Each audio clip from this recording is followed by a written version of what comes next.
Hi, welcome back. So today I'm going to show you how to replace a locked cylinder. There will be a screw here. You need to unscrew. Keep the screw and you can just pull out the cylinder itself. So get the new one. If you can notice here, there will be a lever that comes out here. So what you need to do is get a key, push it in and turn until it goes flush with the cylinder, and just push it in.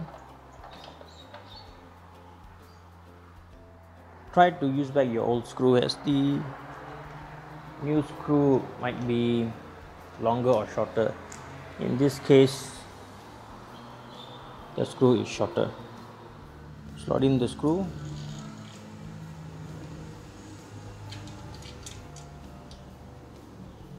So this is where the screw goes in.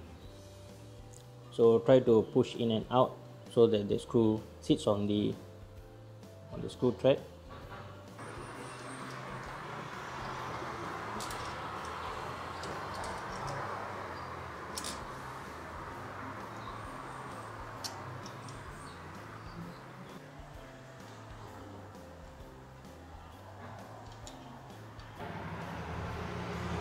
And you are done.